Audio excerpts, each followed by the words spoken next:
Bismillahirrahmanirrahim. Assalamualaikum warahmatullahi wabarakatuh.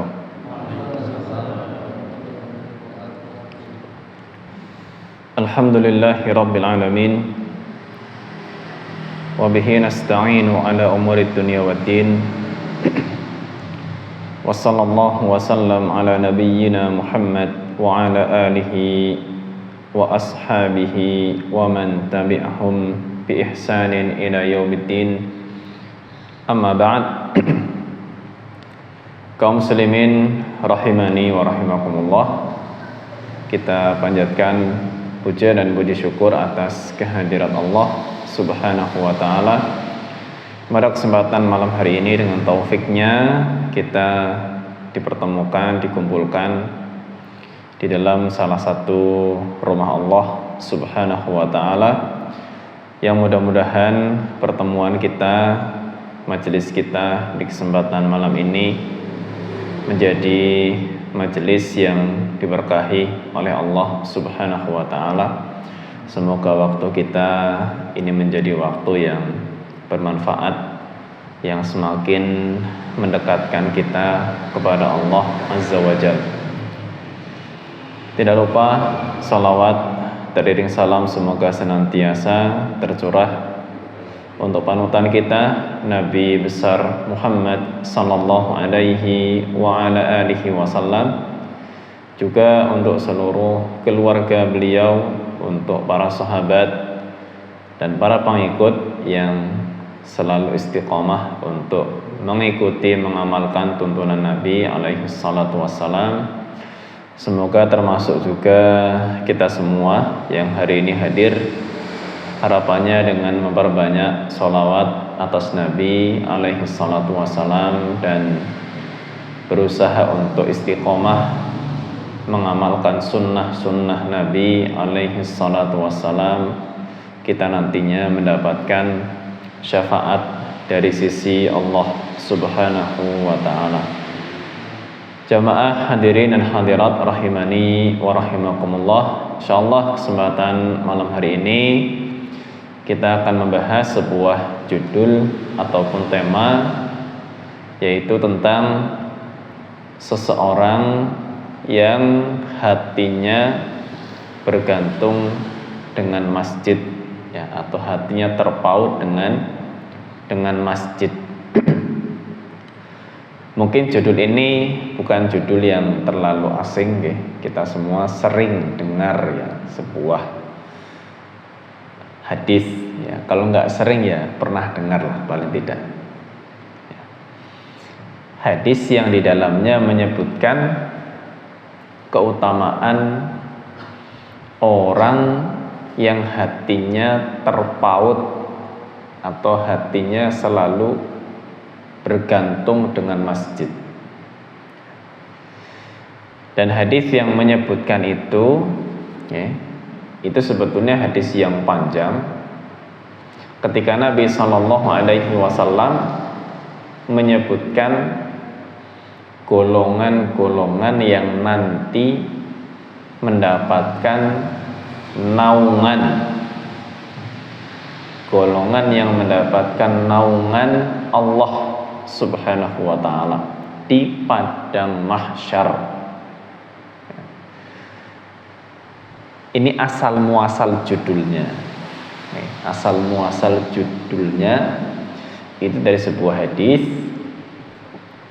yang di situ Nabi alaihi salatu wasallam menyebutkan golongan-golongan yang nanti mendapat naungan Allah di padang mahsyar.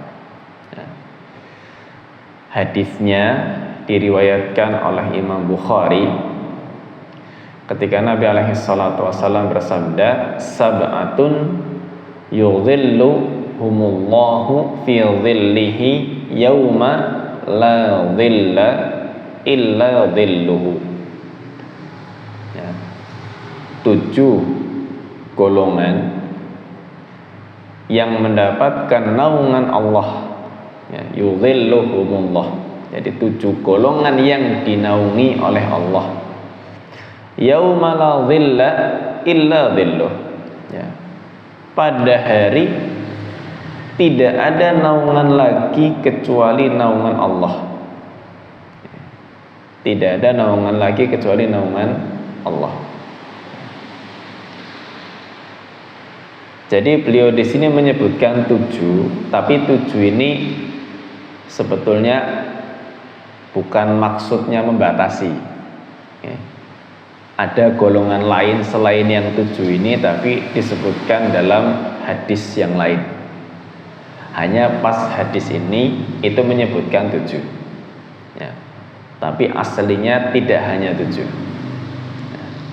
7 yang disebutkan di sini saya sebutkan semua saja dulu. Nanti tema kita itu nomor berapa? Pertama yang disebutkan oleh Nabi alaihi salatu wasallam adalah imamun adilun, ya. Pemimpin yang adil, satu, ya. Yang nanti dinaungi oleh Allah Subhanahu wa taala, pemimpin yang adil. Kedua, wasyabun nasya'a fi ibadatillah, pemuda yang tumbuh dewasa dalam kondisi beribadah kepada Allah. Pemuda yang tumbuh dewasa dalam kondisi beribadah kepada Allah. Ini mengisi waktu mudanya itu untuk beribadah kepada Allah.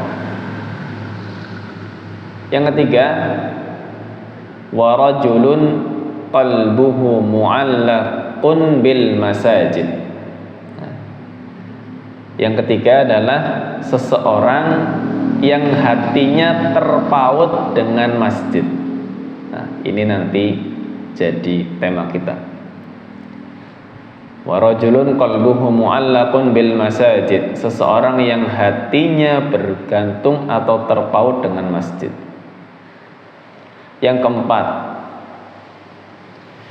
wa rajulani tahabba fillah ijtama'a alaihi wa tafarraqa alaihi. Golongan yang keempat adalah 2 orang, ya, yang saling mencintai karena Allah, ya, saling mencintai karena Allah. Mereka berkumpul, ya, atas dasar cinta karena Allah dan berpisah juga didasari cinta karena Allah, ya, berkumpul didasari cinta karena Allah, berpisah juga didasari cinta karena Allah. Maksudnya apa? Sebagian ulama jelaskan, ya, maksudnya ketika hidup ngumpul itu maksudnya hidup, ya, ketika hidup bersama itu saling mencintai karena Allah. Ketika pisah, ketika meninggal dunia, itu pun masih mencintai karena Allah. Yang kelima, wa rajulun da'athu imra'atun dzatu mansibin wa jamal faqala inni akhafullah. Yang kelima, seseorang, ya, yang digoda oleh wanita yang punya kedudukan dan kecantikan. Nah, wanita yang punya kedudukan dan kecantikan. Tapi orang itu mengatakan, saya takut kepada Allah. Ya. Jadi orang kelima, orang yang digoda oleh wanita yang punya kecantikan, punya kedudukan, tapi dia mengatakan saya takut kepada Allah. Yang keenam, wa rajulun tasaddaqa bi shadaqatin fa akhfaha hatta la ta'lama shimaluhu ma tunfiqu yaminuhu. Yang keenam, seseorang yang sedekah, ya, dan menyembunyikannya. Jadi sedekahnya sembunyi-sembunyi. Hatta la ta'lama shimaluhu ma tunfiqu yaminuhu, sampai tangan kirinya tidak tahu apa yang disedekahkan oleh tangan kanannya. Maksudnya saking sembunyinya tidak ada yang tahu. Ya. Sampai tangan kiri pun tidak tahu yang disedekahkan oleh tangan kanan itu berapa jumlahnya. Ya. Yang ketujuh, terakhir, warajulun dzakarallaha khaliyan fafadat ainahu. Seseorang yang berzikir mengingat Allah sendirian. Ya. Orang yang berzikir mengingat Allah sendirian sampai air matanya mengalir. Ya. Sampai air matanya mengalir. Itu 7 yang disebutkan dalam hadis ini. Tapi yang kita bahas hanya yang nomor 3, ya, tentang seseorang yang hatinya bergantung atau terpaut, terikat dengan masjid. Ya, ini salah satu dari 7 golongan yang mendapatkan naungan Allah di padang mahsyar nanti. Sebelum kita bahas maksudnya apa orang hatinya terikat dengan masjid, maksudnya apa? Sebelum bahas itu, kita bayangkan dulu seberapa butuh kita dengan naungan Allah Azza wa Jalla. Seberapa butuh nantinya pada hari kiamat, seberapa butuh kita dengan naungan Allah. Kok sampai kita harus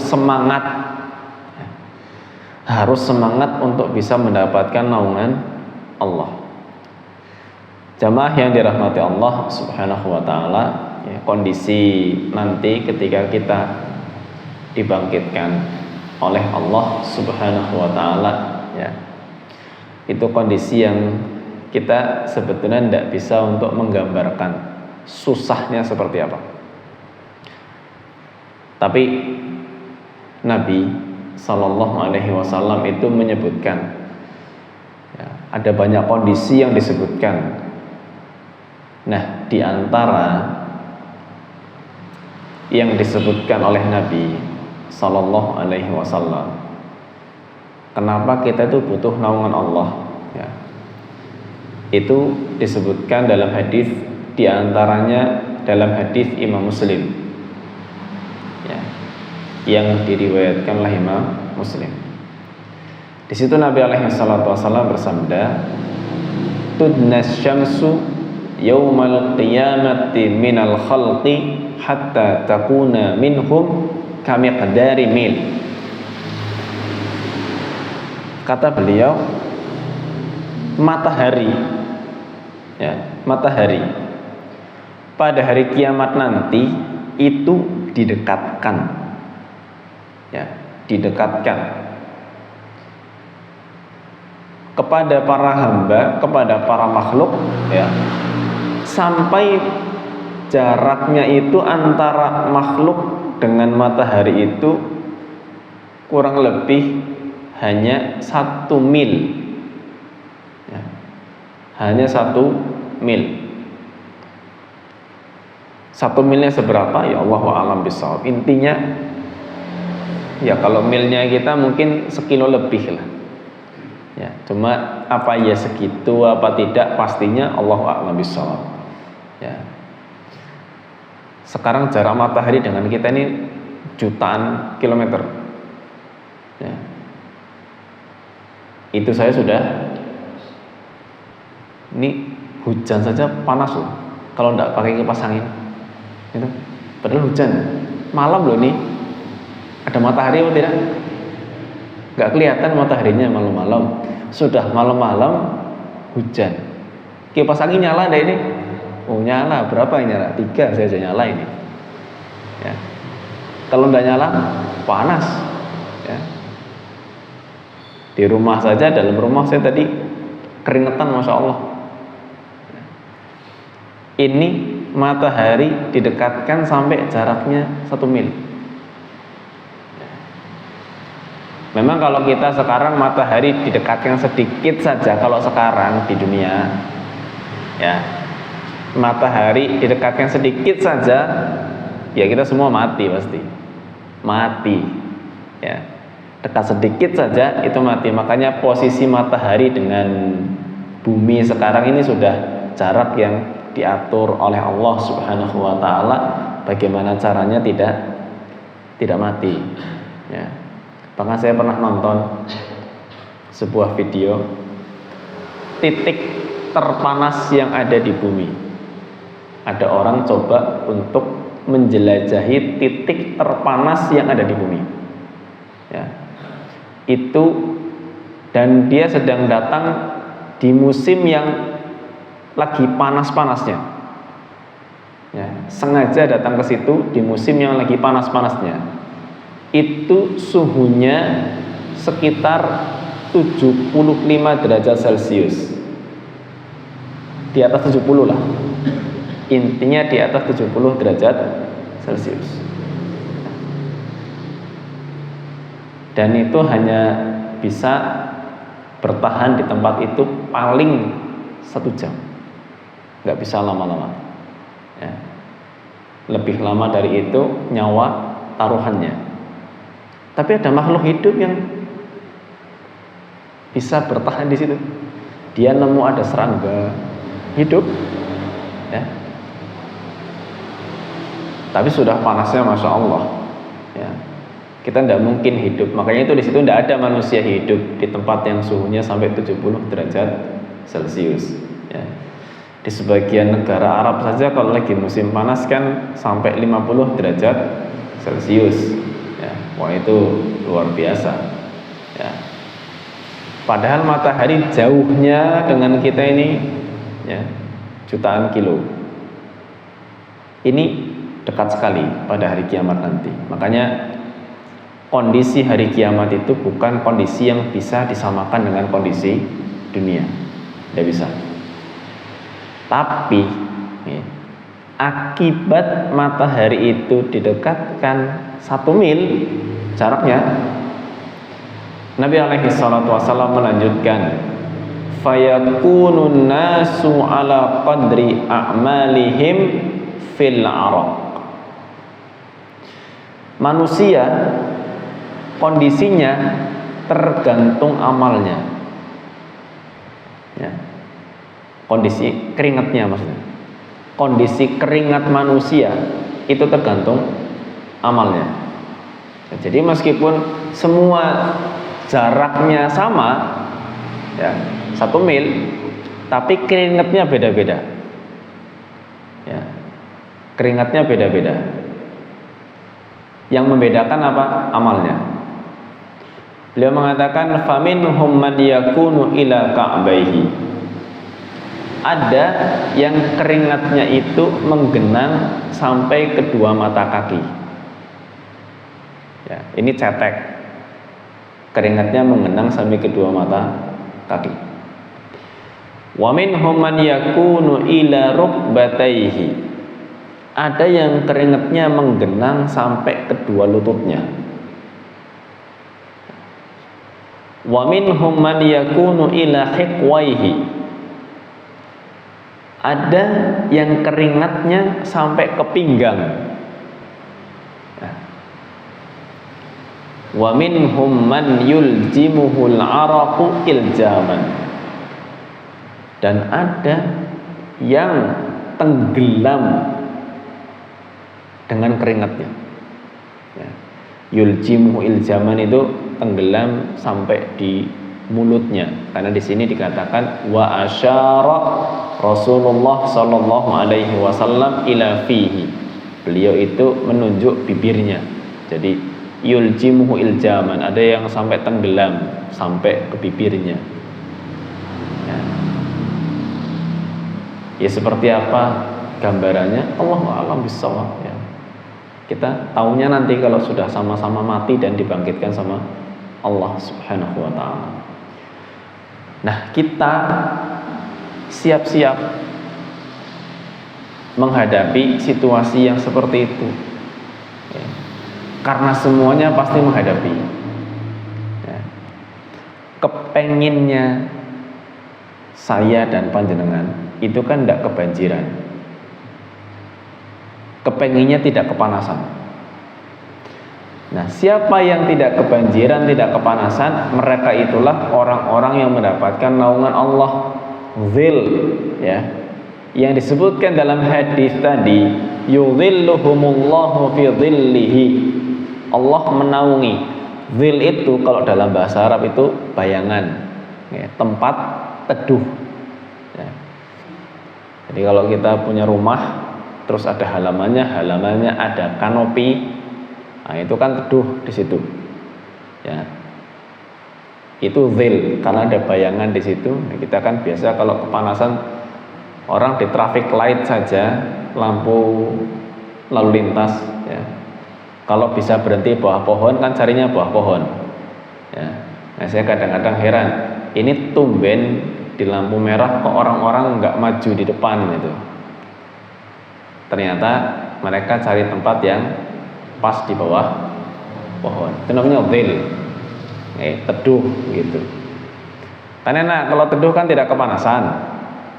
Teduh mungkin paling tidak ya mengurangi keringat, atau bisa nggak keringatan sama sekali. Nah, itu yang kita kepengini besok, ya.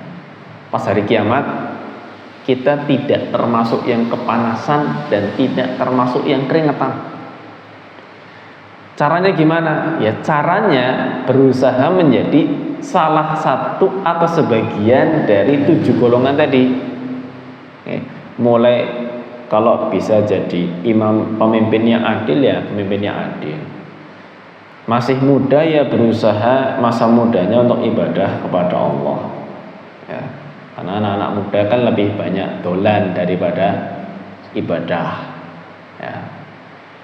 Atau yang ketiga yang nanti kita bahas, jadi orang yang hatinya terikat dengan masjid, ya.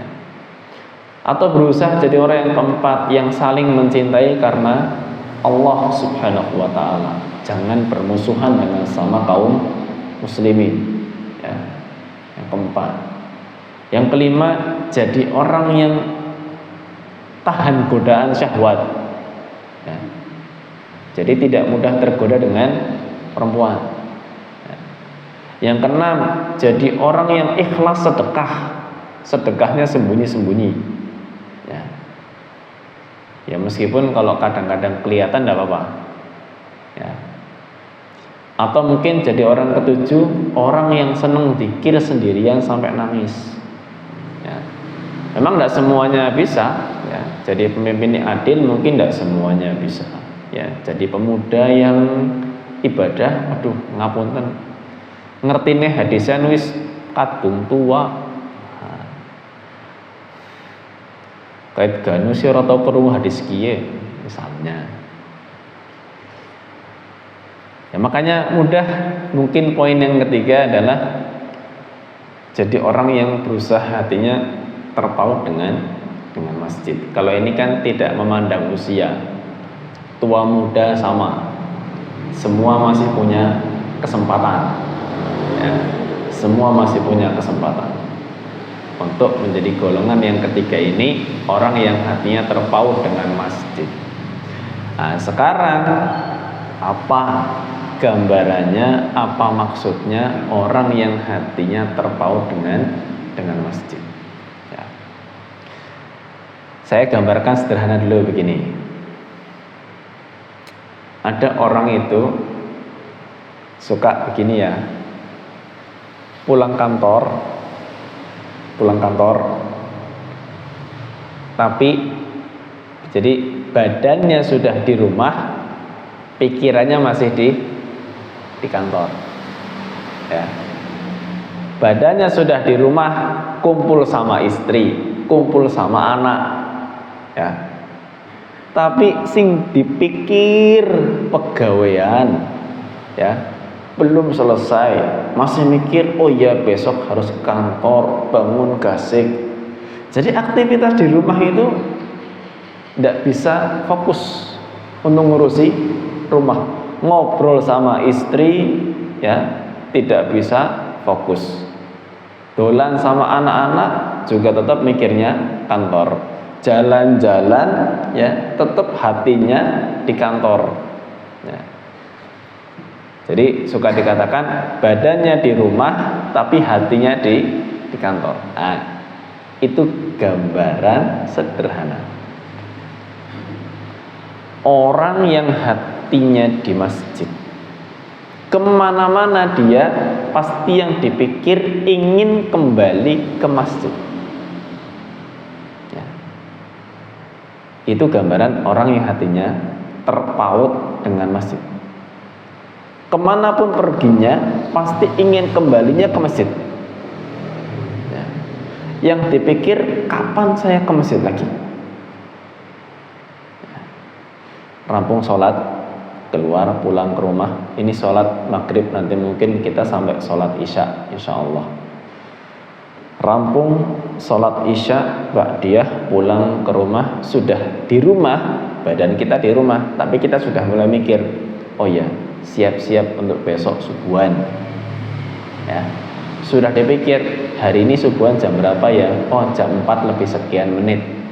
Nah, berarti mungkin sudah nyiapkan alarm atau lain sebagainya. Tidur pun niat bangun sebelum jam 4 supaya bisa berangkat ke masjid. Tidur pun sudah mikir, besok saya ke masjid jam sekian, harus bangun jam sekian ya. Masang bekernya, masang alarmnya jam sekian ya. Nanti sudah sholat subuh, aktivitas di masjid, pulang, yang kerja mungkin persiapan kerja. Ketika kerja pun mikir, oh iya, pokoknya nanti sholat duhur ya.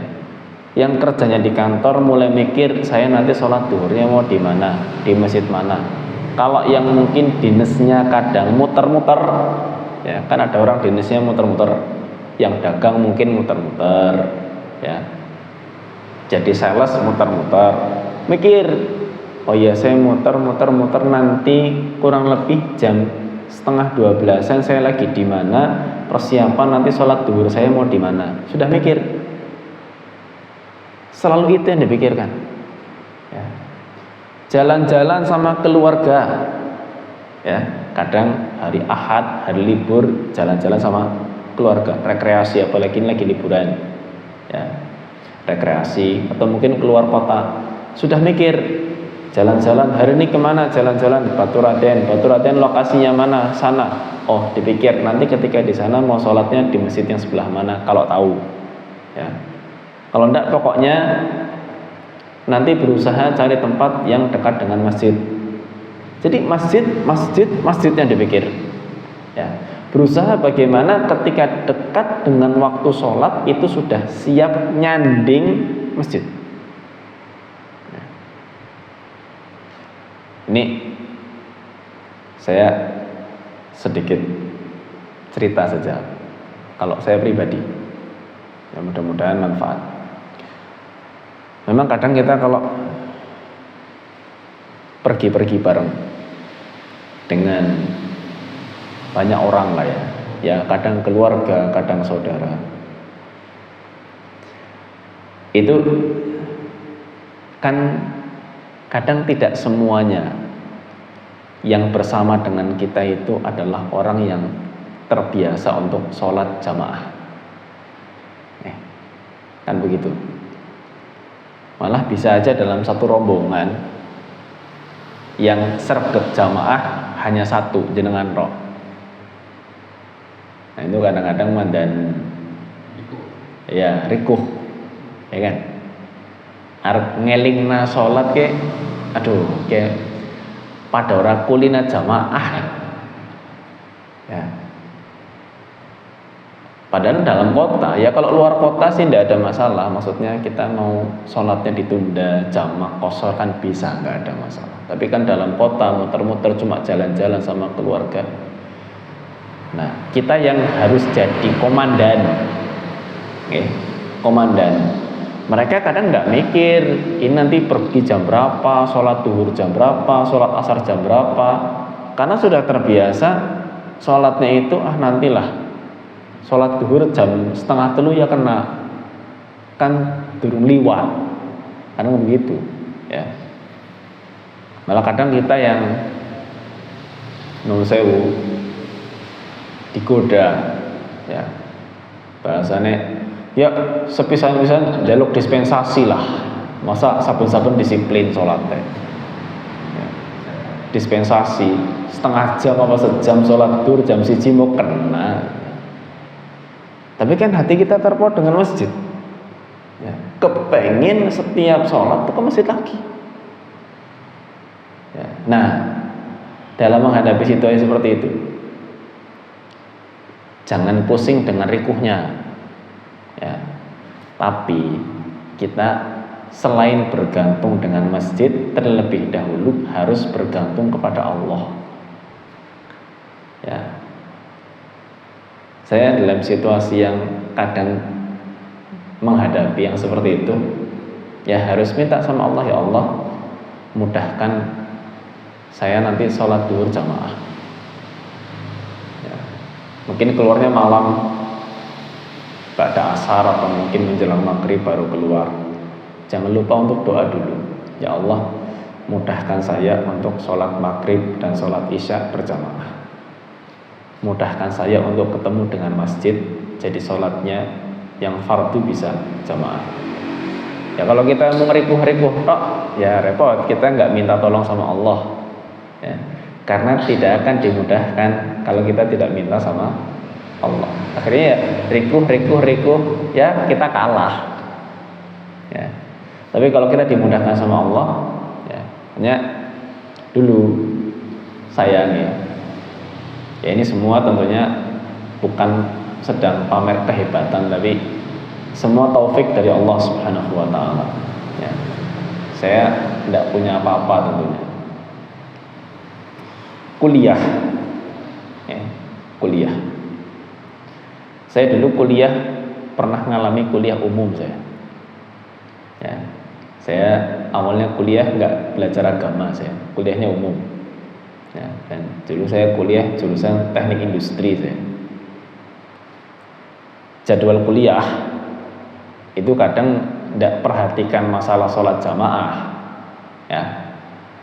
Jam kuliah jam 2 sampai jam 4 misalnya ya, duhur mungkin masih bisa jamaah, tapi asar jam 4 keluar kelas jamaah sudah bubar ya kan, jamaah sudah bubar.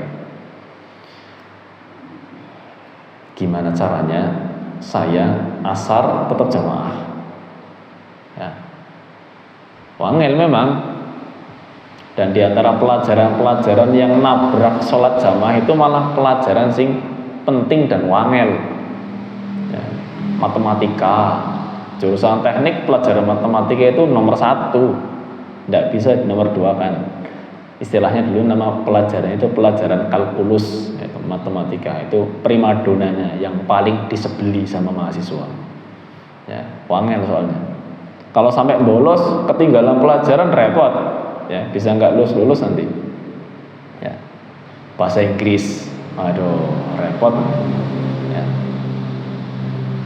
Kita ya jangan pesimis, wah ketone tah orang jamaah ki sengalai kuliah belah salat asare carrier apa. Jangan kalah dulu, minta tolong sama Allah, ya Allah mudahkan saya untuk tetap sholat asar jamaah ya. Kalau Allah yang mudahkan selesai ya. Bismillah, saya yakin dosennya orang baik.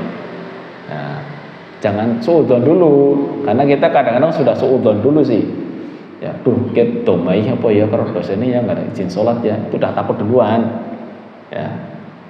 Kita sudah minta sama Allah, optimis, kita husnudzon, berbaik sangka, insya Allah dosennya, gurunya orang baik.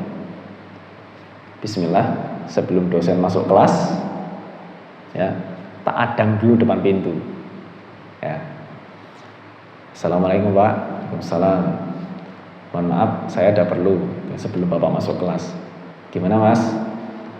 Mohon maaf ya Pak, saya mohon izin nanti kalau sekiranya terdengar suara adzan mungkin sekitar jam 3 atau jam 3 lebih, saya mohon izin untuk keluar kelas bisa sholat jamaah ya. Mantan deg-degan sih pancen ngomongnya gitu kan, oleh heboraya gitu kan Karena kalau sudah dosen mengajak debat itu repot. Tapi bismillah. Ya. Kalau terdengar suara adzan, saya mohon izin keluar kelas untuk sholat jamaah. Insyaallah musolanya enggak terlalu jauh dari gedung kelasnya.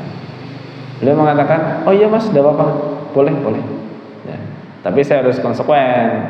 Kalau ada tugas, tugasnya rampung dulu, baru meninggalkan kelas.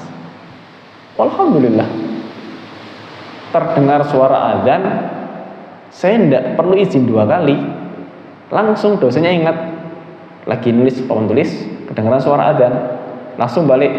Tadi siapa ya yang izin mau ke musola sholat jamaah?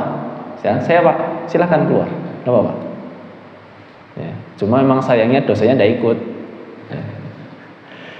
Dosennya mengizinkan, tapi beliau tidak ikut sholat jamaah. Ya mau saya begitu pak. Ya. Cuma mungkin waktu itu doanya kurang pak, dan kurang nyali kayaknya.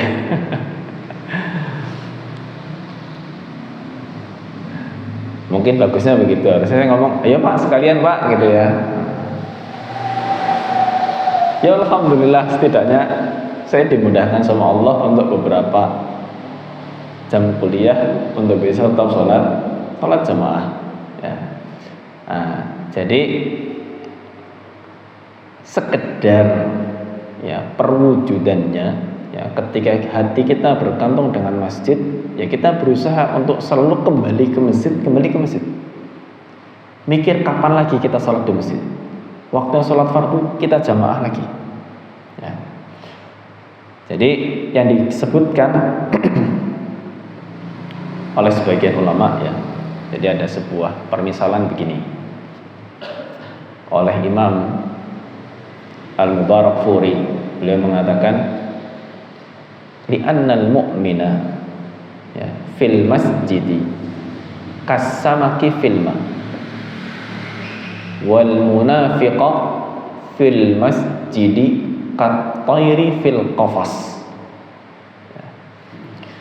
Seorang mukmin, kata beliau, seorang mukmin di dalam masjid itu seperti ikan di dalam air. Itu perumpamaannya ya. Mukmin di dalam masjid seperti ikan di dalam air. Memang ikan hidupnya di air. Dia ke daratan kan pasti kangen mau ke air lagi, gak akan tahan lama di luar air, pengennya masuk lagi ya. Ada kalanya memang keluar, tapi setelah keluar pasti masuk lagi ya. Mukmin di masjid seperti ikan dalam air. Wal munafiqah, dan orang munafik, kata beliau, fil masjid, di dalam masjid, kat tayri fil qafas, seperti burung dalam sangkar. Burung dalam sangkar, apa yang diharapkan? Bisa kabur, kan begitu ya. Kapan saya ini punya kesempatan untuk melarikan diri? Kalau sudah kabur kan tidak balik lagi toh. Makanya kalau ada burung lepas kan sing duwe mumet kan, cari kemana-mana nggak dapat ya sudah, nah burungnya tidak pulang ya. Ini mukmin ketika dalam masjid terasa nyaman ya. Rasanya nyaman dalam masjid, ketika pergi ya mengharapkan bisa balik lagi gitu. Tapi ingat ya, nyamannya itu bukan bukan sekedar karena merasakan bangunannya ya, apalagi merasakan hiasan-hiasannya, bukan itu ya. Kadang ada yang perlu sedikit diluruskan ya, karena sebagian mungkin ketika bangun masjid itu akhirnya lebih memikirkan masalah keindahan hiasan dengan harapan orang itu mau datang supaya masjidnya rame, orang betah di dalam. Kenapa? Karena melihat pemandangannya indah gitu. Mulanya ada masjid yang mungkin dilukis kayak anak gambar manuke, anak gambar awane, anak gambar apa, supaya terlihat enak dipandang. Nah justru ya, ketika masjid itu terlalu banyak hiasan seperti itu, ya, itu nanti bisa masuk ke dalam kategori zakhrafatul masjid. Ya, zakhrafatul masjid itu menghias masjid, ya, yang hukum asalnya itu dimakruhkan oleh para ulama. Ya. Karena pada akhirnya itu, ya kalau mungkin hiasannya jauh sih nggak terlalu mengganggu, tapi kalau dekat gitu ya, orang konsentrasi ibadahnya itu kurang, ya, kurang. Ya. Karena apa? Terlalu fokus melihat hiasan-hiasan yang ada di masjid. Nah, jadi betahnya di masjid itu bukan karena sekedar bangunannya, bukan sekedar hiasannya, tapi mukmin merasa betah nyaman dalam masjid itu memang karena ada rasa dekat dengan Allah Subhanahu wa taala. Karena masjid ini rumah Allah. Ya. Maka ketika di masjid itu ada rasa lebih dekat dengan Allah Azza wa Jalla. Ya. Ada rasa ingin ibadah kepada Allah. Ya. Itu yang menjadikan hati bergantung dengan masjid. Sehingga selalu ketika ketika datang waktu sholat, dengar adzan, berusaha ke masjid lagi. Ya, bahkan sebelum adzan sudah siap-siap. Pertanyaannya, apa ya ini hadisnya hanya khusus untuk laki-laki saja? Keutamaan orang yang hatinya bergantung dengan masjid, apa itu hanya untuk laki-laki yang memang diperintah untuk sholat jamaah? Karena perempuan, kalau yang disebutkan oleh Nabi SAW, itu kan beliau mengatakan, sudah isya ya, adzan dulu, saya lanjutkan sebentar. Ya. Mungkin adzan dulu, nanti saya lanjutkan sebentar. Wassalamualaikum warahmatullahi wabarakatuh.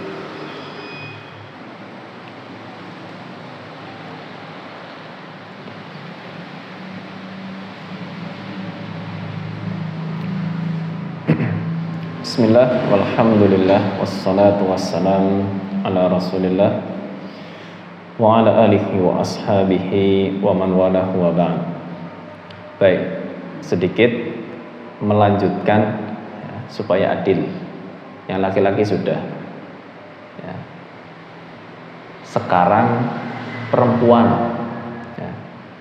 Ketika Nabi alaihi salatu wassalam tadi bersabda, wa rajulun qalbuhu mu'allaqun bil masajid, orang yang hatinya terpaut dengan masjid. Memang kalau diterjemahkan rajulun, rajul itu laki-laki aslinya, laki-laki yang hatinya terpaut dengan masjid. Terus apa artinya? Berarti wanita itu tidak bisa punya peluang, tidak bisa punya kesempatan untuk jadi orang yang hatinya terpaut dengan masjid. Kalau gitu berarti kesempatan wanita untuk mendapatkan naungan Allah lebih sedikit daripada laki-laki, kan begitu ya, karena tadi kan imamun adil, pemimpin yang adil umumnya laki-laki ya. Kalau pemuda tumbuh dalam beribadah kepada Allah mungkin bisa perempuan ya. Saling mencintai karena Allah bisa ya. Tapi yang 5 tadi, laki-laki digoda sama wanita, wanitanya penggoda yang digoda laki-laki ya. Yang ke-6 sedekah mungkin bisa ya. 7 zikir sampai nangis mungkin bisa. Tapi kalau kemudian tadi masalah nomor 1 sama nomor 3 khusus untuk laki-laki, berarti kesempatan yang perempuan lebih sedikit. Nah, di sini masalah hati yang terpaut dengan masjid. Ternyata ketika saya membaca keterangan para ulama, mereka mengatakan perempuan juga punya kesempatan untuk mendapatkan naungan Allah ketika hatinya terpaut dengan masjid. Ya. Jadi orang yang hatinya terpaut dengan masjid itu berlaku untuk laki-laki dan perempuan, hanya wujud pengamalannya beda.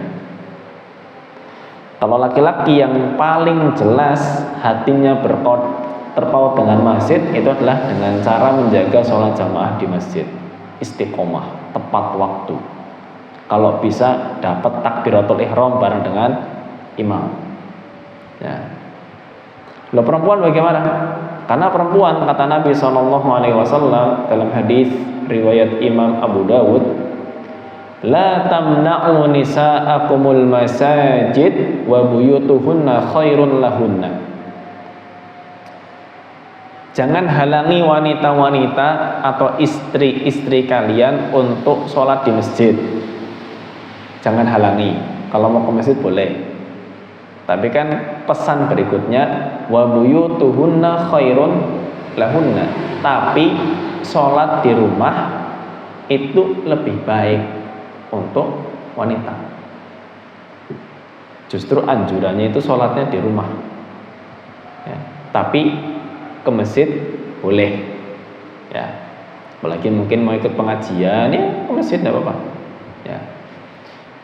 Tidak ada keperluan, bagusnya di rumah. Ya. Bahkan kata Nabi, kalau ada ruangan yang paling dalam dan paling gelap, itu paling afdol untuk sholat wanita di rumahnya. Nah, terus bagaimana hatinya terpaut dengan masjid tapi disuruh sholatnya di rumah? Ya. Ngamalkan hadis itu bagaimana untuk perempuan? Para ulama atau sebagiannya mengatakan itu tidak bertentangan. Bisa saja wanita sholatnya di rumah tapi hatinya di masjid. Ya. Gambarannya gimana? Ada rasa kepengin untuk sholat di masjid. Ya, rasa kepengin untuk sholat di masjid. Tapi kenapa tidak ke masjid? Karena sedang mengamalkan anjuran Nabi SAW untuk sholat di rumah. Tapi kepenginan dalam hati, keinginan dalam hati untuk sholat di masjid ada. Dan tidak mesti hati bergantung dengan masjid itu selalu diwujudkan dengan sholat jamaah di masjid. Karena yang namanya hati bergantung dengan masjid itu intinya adalah seseorang berusaha untuk memakmurkan masjid. Wanita untuk memakmurkan masjid selain sholat jamaah kan masih banyak kegiatan yang lain. Ngeresiki masjid itu memakmurkan masjid atau bukan? Memakmurkan masjid, ya, nyapu, ngepel. Makanya dulu ada di zaman Nabi SAW seorang wanita, ya, yang sudah biasa nyapu masjid. Ya. Sampai suatu ketika perempuan itu meninggal dan Rasul tidak dikabari, ya, tidak dikabari meninggalnya wanita tadi. Kenapa? Karena pas mau dimakamkan, ya, Rasul lagi tidur. Sahabat tidak berani membangunkan Nabi SAW. Akhirnya dimakamkan tanpa kehadiran Nabi SAW. Keesokan harinya pas sudah siang, Nabi nyari, ini perempuan yang biasa resiki masjid mana gitu. Dikabari sudah wafat semalam. Loh, kenapa saya nggak dikabari? Karena engkau sedang tidur wahai Rasulullah. Kami sungkan untuk membangunkan. Maka beliau minta diantarkan ke kuburannya. Dullani ala qabriha. Tunjukkan di mana kuburnya. Beliau ke kuburan wanita tadi, terus berdiri madhep kiblat, sholat jenazah. Itu salah satu wujud bagaimana hati seorang wanita terpaut dengan masjid. Ikut bersih-bersih. Ada kesempatan untuk sedekah, ya sedekah ke masjid, infak. Jadi wujudnya tidak hanya masalah sholat jamaah, tapi memang untuk laki-laki yang paling jelas pengamalannya itu adalah masalah sholat jamaah. Untuk yang perempuan tidak hanya masalah sholat jamaah, ya. Karena sholat di rumahnya lebih baik, berarti mengamalkan amalan-amalan lain yang bisa turut memakmurkan masjid, ya, apa saja. Kadang mungkin bapak-bapaknya lagi kerja bakti di masjid, ya, mungkin nyediakan cemilan, nyediakan medangan, turut membantu semua kegiatan masjid, nah itu wujud hatinya bergantung dengan masjid. Ya. Nah, dengan ini kita menjadikan masjid itu sebagai tempat yang selalu kita kunjungi. Ya, kemana-mana yang kita cari masjid. Kita masuk masjid hatinya terasa nyaman. Ada masalah di luar, kepengennya masuk masjid, berdoa kepada Allah, sholat dan seterusnya. Ya. Karena masjid memang kalau di zaman Rasul alaihi salatu wassalam itu fungsinya tidak hanya ibadah. Ya. Para sahabat punya keluhan ke masjid, konsultasi dengan Rasul di masjid. Ada pengadilan untuk memutuskan hukum di masjid. Ya. Untuk menyusun strategi perang di masjid. Ya. Rapat musyawarah di masjid. Ya. Jadi akhirnya masjid itu jadi tempat yang sering untuk dimasuki, sering dikunjungi. Yang penting ketika menggunakan masjid untuk kepentingan dan keperluan selain ibadah, kita tetap menjaga adab di masjid. Ya, menjaga adab di masjid. Itu jangan sampai kelewat batas. Ya. Musyawarah di masjid monggo, mau kumpulan RT di masjid monggo. Ning hati-hatine kumpulannya anak arisane, dan niku arisane sing hati-hati. Karena itu kan utang piutang. Nah, makruh nanti di masjid. Ya, kalau mau kumpulan musyawarah kok enggak apa-apa. Ya, tapi kalau nanti tambah sama arisan, kocokan, plus nanti ada malah jual beli, ya jangan. Ya, mending di rumah warga aja. Ya, musyawarah yang lain boleh. Allahu a'lam bishawab. Ini yang setidaknya bisa disampaikan di kesempatan malam hari ini tentang orang yang hatinya terpaut dengan masjid. Ya, mudah-mudahan hati kita juga diberi taufik oleh Allah untuk selalu cinta dengan masjid, selalu ingin balik ke masjid, nyaman di masjid, ya beribadah mendekatkan diri kepada Allah. Dan atas banyak kekurangan saya mohon maaf yang sebesar-besarnya. Terima kasih atas perhatiannya. Wassallallahu ala nabiyyina Muhammad wa ala alihi wa sahbihi wa baraka wa sallam wa akhiru da'wana alhamdulillahi rabbil alamin. Kami tutup dengan kafaratul majlis. Subhanakallahumma wa bihamdika asyhadu an la ilaha illa anta astaghfiruka wa atubu ilaik. Billahi taufik wal hidayah. Assalamualaikum warahmatullahi wabarakatuh.